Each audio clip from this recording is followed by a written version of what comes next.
नमस्कार, जय हिंद, वंदे मातरम। आप सभी विद्यार्थियों का स्वागत है आपके अपने यूट्यूब प्लेटफॉर्म उदय एजुकेशन और सक्सेस पेपर में।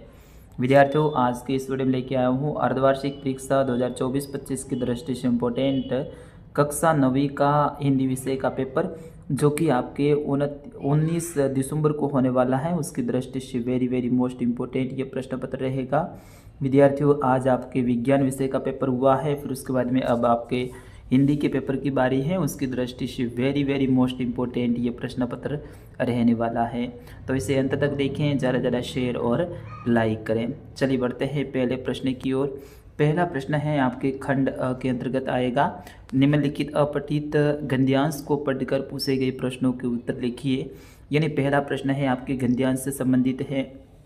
गद्यांश को आराम से पढ़ लेना है और पढ़ने के बाद में आपको उत्तर देना है। तो गद्यांश से संबंधित प्रश्न आप आराम से खुद भी कर सकते हैं। तो इसमें देखिए, ये जो प्रश्न है आप सभी के लिए महत्वपूर्ण रहेगा। पहला इसमें प्रश्न देखिए, उपयुक्त गद्यांश का उचित शीर्षक है। तो इसमें आपका शीर्षक आप पढ़ोगे तो रहेगा सादा जीवन उच्च विचार, संचार में अमरता मिलती है। तो इसमें किस में मिलती है? तो सादा जीवन इसमें जो अपने पीछे कुछ आदर्श छोड़ जाते हैं उन्हें मिलती हैं। फिर उसके बाद में अमरता पाने वाले का जन्म होता है। तो इसमें जो आपका सही आंसर है, अपने कार्य लगा रहता है उनको। तो इस तरह से इसमें आपको आंसर बताने हैं। तो सारे प्रश्नों के उत्तर आप खुद बता सकते हैं। ठीक है, 5 प्रश्न रहेंगे इस तरह से। फिर उसके बाद में 6ठा प्रश्न भी इसी का है। उसके बाद में अगला प्रश्न है अपठित काव्यांश। तो अपठित काव्यांश है, इसको पढ़ के आपको उत्तर देना है। आराम से इसको आप पढ़ लीजिए, बिल्कुल इजी है विद्यार्थियों। ठीक है ना, ये सारे ऑप्शन हैं यहाँ पे प्रश्न, इनके आंसर आपको देने हैं। काव्यांश पढ़ोगे तो आराम से दे सकते हैं कोई भी विद्यार्थी। ठीक है ना, इनके आंसर आप खुद दे सकते हैं। काव्यांश को पढ़ना है, पढ़ने के बाद में आपको उत्तर देना है। फिर उसके बाद में देखिए अगला प्रश्न है सा गया अंधेरा पंक्ति का भाव है, वो आपको लिखना है। इसमें रात आने पर कवि को लगा, तो रात आने पर कवि को कैसा लगा ये आपको बताना है। 9वां प्रश्न है उषा को मोहिनी मुस्कान संदेश देती है, और नीड़ का अर्थ आपको लिखना है। कवि घोंसले का पुनर्निर्माण चाहता है, क्योंकि इसमें आपको लिखना है। और लास्ट में इसमें है कि उपयुक्त गद्यांश का संदेश क्या देता है कवि, वो आपको लिखना है। 13वां प्रश्न है दिए गए बिंदुओं के आधार पर किसी एक विषय के ऊपर 300 शब्दों में आपको निबंध लिखना है। बढ़ते फैशन का दुष्प्रभाव या फिर बढ़ता आतंकवाद, तो किसी एक के ऊपर आपको 300 शब्दों में निबंध लिखना है। दोनों ही वेरी मोस्ट इम्पोर्टेंट है।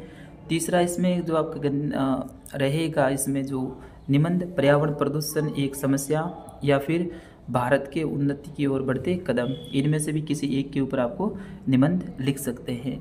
फिर उसके बाद में 14वां प्रश्न है आप जालोर निवासी मनोहर हैं, जयपुर में अध्ययनरत हैं। अपने छोटे भाई कुलदीप को पत्र लिखकर नियमित रूप से अध्ययन में मन लगाने की सलाह देने के लिए पत्र लिखना है। अथवा में ऑप्शन मिलेगा आपका नाम कुणाल आर्य बताते हुए अपने प्रधानाचार्य राजकीय उच्च माध्यमिक विद्यालय अलवर को अपना चरित्र प्रमाण पत्र प्राप्त करने के लिए प्रार्थना पत्र लिखना है।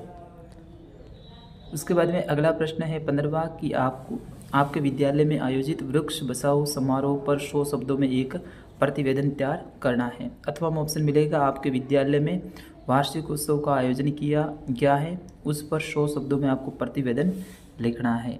फिर उसके बाद में आपका खंड स के अंतर्गत 16वां प्रश्न आएगा। निम्नलिखित प्रश्नों के उत्तर लिखिए। तो इसमें अति आ उप परि उपसर्ग लगाकर प्रत्येक के 2-2 शब्द बनाकर लिखने हैं। ठीक है ना, तो इसमें आप प्रत्येक के 2-2 शब्द लिख सकते हैं। फिर उसके बाद विशेषण किसे कहते हैं यह आपको लिखना है।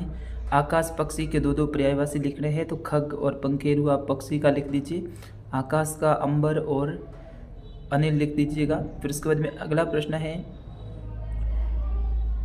अनुकूल व आकाश के विलोम शब्द लिखिए। अनुकूल का प्रतिकूल और आकाश का पताल हो जाएगा। फिर उसके बाद में 5वां है कि निम्न मुहावरों का अर्थ बताते हुए वाक्य प्रयोग करना है।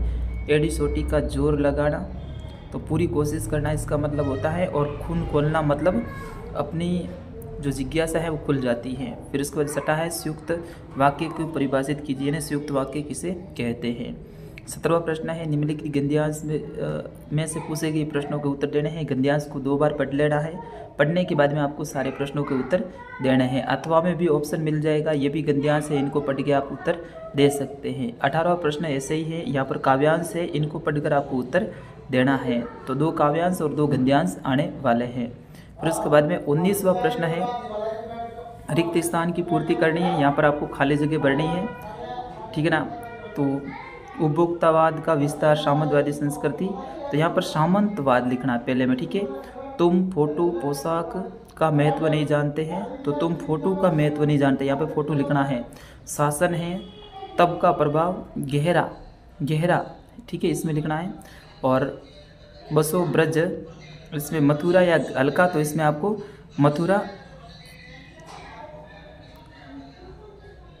मथुरा, ठीक है, लिखना है। फिर इसके बाद 20वां प्रश्न निम्नलिखित लघुतरात्मक प्रश्नों के किन्हीं 2 प्रश्नों के उत्तर देने हैं। पान की दुकान के सामने खड़े लोग चुपचाप होकर क्या सुन रहे थे? लेखिका की परदादी ने क्या व्रत ले रखा था, वो आपको लिखना है। या फिर मृत्यु का तरल दूत किसे कहा गया है? इनमें से किन्हीं 2 प्रश्नों के उत्तर आपको देने हैं। आराम से आप देख सकते हैं, अच्छे से आपको याद करके जाना है विद्यार्थियों। 21वां प्रश्न है, निम्नलिखित प्रश्नों में से किन्हीं 4 प्रश्नों के उत्तर आपको देने हैं। तो इसमें 4 प्रश्नों के उत्तर देने हैं। 5 है, लेखिका की परदादी ने भगवान से क्या मन्नत मांगी थी? दूसरा इसमें मिल जाएगा, कोयला अर्धरात्रि को क्यों सीख उठती है? कोयल है वो अर्धरात्रि को क्यों सीख उठती, ये आपको लिखना है।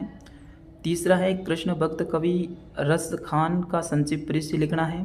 चौथा है, बाढ़ को बढ़ते देख पटना वासियों की क्या प्रतिक्रिया थी, ये आपको लिखना है। तो ये भी वेरी वेरी मोस्ट इम्पोर्टेंट है। इसी में 5वां रहेगा, शिक्षा बच्चों का जन्मसिद्ध अधिकार है, इस दिशा में लेखिका के प्रयासों का उल्लेख करना है, यानी लेखिका ने क्या प्रयास किया। और अंतिम प्रश्न है निबंधात्मक प्रश्न। प्रत्येक प्रश्न आपके 4-4 नंबर का रहने वाला है। 2 प्रश्नों के उत्तर आपको देना है 3 में से। तो इसमें देखिए, कैदी व कोकिला कविता के आधार पर जेल में बंद कैदी की दशा पर प्रकाश डालना है। दूसरा रहेगा, ललित दत्त के अनुसार मांझी और उतराई शब्दों का आशय स्पष्ट आपको करना है। तो ये भी वेरी वेरी मोस्ट इम्पोर्टेंट है। और अंतिम रहेगा, आपदाओं से निपटने के लिए अपनी तरफ से कुछ सुझाव देने हैं, यानी आप किस तरह से सुझाव देंगे आपदा आने पे, वो आपको लिखना है। तो ये भी वेरी वेरी मोस्ट इम्पोर्टेंट है। ये सारे प्रश्न विद्यार्थियों आपके लिए वरदान साबित होने वाले हैं। अच्छे से याद करके जाना है, बिल्कुल समय कम है, कम समय में आपको अच्छी तैयारी करनी है। और 2 गद्यांश आएंगे और 2 पद्यांश आएंगे। एक आपके लिए निबंध आएगा, एप्लीकेशन आएगी, ठीक है ना। और अवसद के प्रश्न हैं वो भी पूछे जाएंगे, ठीक है। तो विद्यार्थियों फिलहाल इस वीडियो में इतना ही। अच्छे से तैयारी करके आप आगे जाइए। धन्यवाद। जय हिंद, वंदे मातरम।